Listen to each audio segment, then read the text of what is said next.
we had our chances. I thought our guys battled. I thought our guys put ourselves in a really good position in the middle of the game to come back and get ourselves back in it. A couple scores, one at the end of the half, one to start the third quarter, but then we just couldn't keep it going. And so credit to those guys. They played better than us. They coached better than us. We got to find the formula that works. That is Ellen Moore. Ellen Moore. Now 1-6 as the head coach of the New Orleans Saints. Moore met with reporters on Monday and unfortunately confirmed the news that had been reported that both Erik McCoy and Kendre Miller are lost for the season.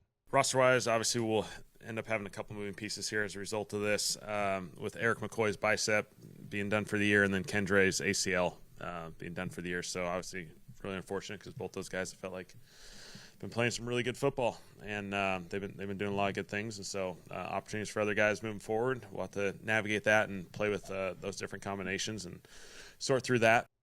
So we'll do two things here. One, we'll talk about what the Saints are losing in these guys, both the injuries, and who has the opportunity now with both McCoy and Kendre Miller done for the season. First of all, with Erik McCoy, this is devastating. You've invested so much in the offensive line. We've talked about it plenty, right? I mean, you all know with Fuaga, Banks, Penning, Ruiz, it's 4 first-round picks. McCoy was a second-round pick, but in his draft, he was your first selection. You didn't have a 1 that year. He was your first pick in that draft. And I think Fuaga and Banks have the potential to be really good players.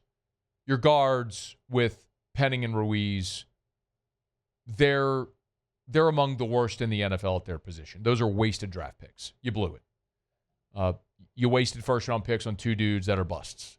You're running them out there almost out of obligation because you used first-round picks on them, but I don't know that either is dramatically better than anyone else you'd have on your roster that you'd bring in off the street. I'm hopeful for the young tackles. McCoy has been really good. Unfortunately, a year ago, he missed a chunk of the season because of the groin injury. And now he's going to miss 11 games, I guess 10 games. There's 7 in, so he'll miss 10 games because of the bicep injury. And it affects the battery. I mean, you're trying to develop young quarterbacks here, and that battery with the center is so important. And now McCoy's lost for the year.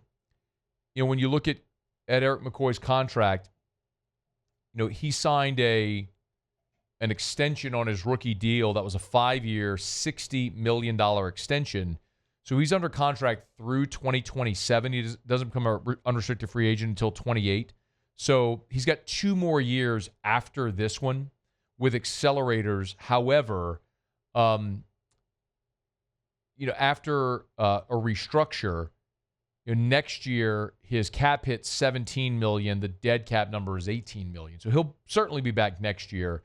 If you would want to move on at some point, you would look at 2027 as the opportunity where he's got $17.5 million cap hit and his dead number is 10.9. So you'd save money there.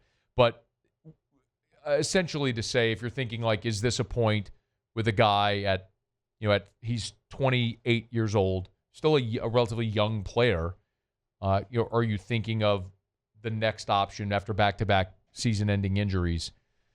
Last year wasn't season-ending, but cost you a chunk of the season. I don't think you're there. Certainly not yet with Erik McCoy. And as Kellen Moore said, he kind of explained what you lose in Erik McCoy and losing your veteran starting center. Certainly, he's one of our most impactful leaders on this team, and so other guys are going to have an opportunity to fill that void on the field. I think Erik still has that presence to all these guys, no matter what capacity he's in. He'll do everything he can to help, and think the world of him. He's been playing some phenomenal football, and so we'll have to navigate the roster as far as how that position ends up playing out. We have about 24 hours to kind of sort through that, and then we'll have to put a plan of action together and move forward with it. The good news, I don't know that I would call this good news, but if there's a smidge of good news here, it's that you have a little bit of a safety net, more so than you had a year ago. And look, Lucas Patrick came in and you had Shane Lemieux as well, and those guys did their best amid that offensive line shuffle with so many injuries. Remember, this offseason back in August, you traded Colin Saunders to Jacksonville for Luke Fortner. I'm not sitting here telling you that Luke Fortner's a dominant player, but you sent Saunders to Jacksonville to get a veteran backup offensive lineman because Saunders didn't really fit the mold of what Brandon Staley wanted in his defensive lineman. So you saw a guy that you could move and get some value. And so they moved Saunders and got Fortner. Fortner spent 3 years in Jacksonville. And up until this point in his career, he had started 34 games. He was a 2-year starter. He started every game in 22 and 23 in Jacksonville. Played in every game in 24, but lost his starting job. And then this year has played in all 7 games. But so he's been active and played in all 7 games as a backup, special teams, all that sort of stuff as your rotational guy. But now likely is the one that fills that void. By the way, this was Ellen Moore back in August whenever when they traded for Luke Fortner. We felt like it was an awesome opportunity. Luke's done a lot of good things in this league. He's played a number of snaps, started a number of games. He's a really smart player. So he gives us some interior depth that we felt like could be very valuable as the season goes. There's validity to that. And remember, Doug Peterson was the coach of the Jacksonville Jaguars when they drafted Luke Fortner. This is what Peterson said back in the 22 draft when they picked him. There's a lot to like about Luke. One, when you meet this kid, he's wired the right way. We do like him at center, but he has the position flex to move to guard as well, which again, the position versatility is really good. And gives us the depth at the position. Gives great competition there. He's a guy that when you watch him on film, he can do everything that we do in our offense in the run game. Whether he's reaching a 3 technique or climbing to the second level, he's got the ability to do that. He can redirect, and just a really good fit for our offensive line in that room. They took him, by the way, Jacksonville took Fortner in the 3rd round. Remember, out of Kentucky. If you're an SEC fan, you might remember the name. So there's a guy with some familiarity there, and they were high on him coming out of college, and he's played a good amount of football. He's played in 58 games with 34 starts in his career. So you're talking about a guy that's played a lot of football. So it's not quite as dramatic a drop-off as a year ago when you were having guys play out of position and shuffling on the offensive line. So that trade for Fortner does soften the blow of losing McCoy a smidge. At running back, losing Kendre Miller just sucks. It just sucks. That's a guy who it was looking clearer and clearer that a big part of why his career was slow to launch was that previous coaching staff.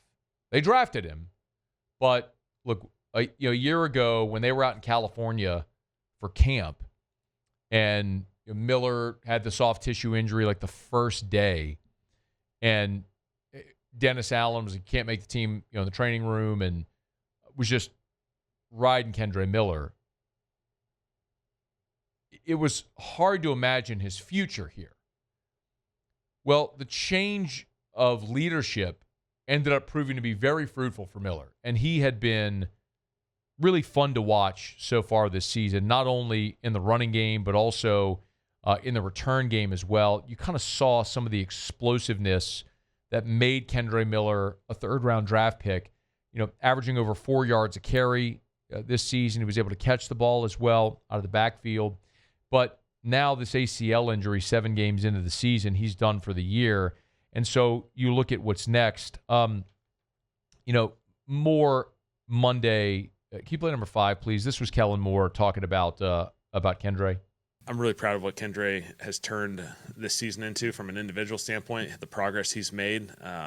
It's a really unfortunate timing from an injury perspective, just because even that run, yesterday was a really good run. And so, there'll be some challenging days for him because of this.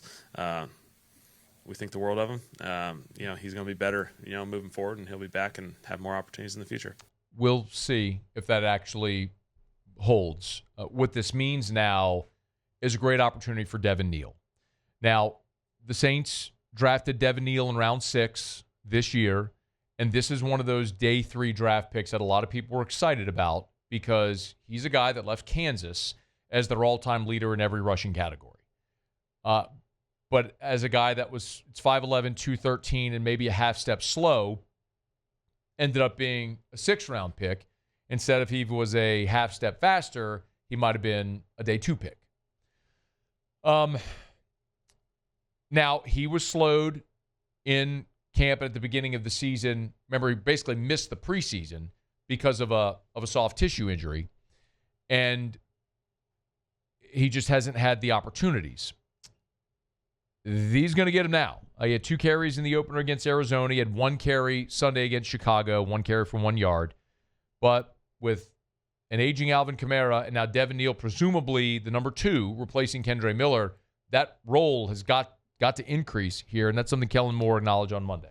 We've really liked Devin all the way through this whole process. We were fired up when we drafted him. He had an unfortunate injury that limited his preseason exposure. I thought he hopped in there, played some kick return as well. His role obviously will increase quite a bit moving forward. And, I think he can do all aspects of the run game, pass game, protections. We're going to count on moving forward. So we have looked a lot this year at young guys trying to identify who can be cornerstone pieces to build on for the future. We've talked a lot about Quincy Riley and Jonas Sanker and Danny Stutzman. Obviously, the tackles, Banks and Fuaga. We can throw Devin Neal in the mix now.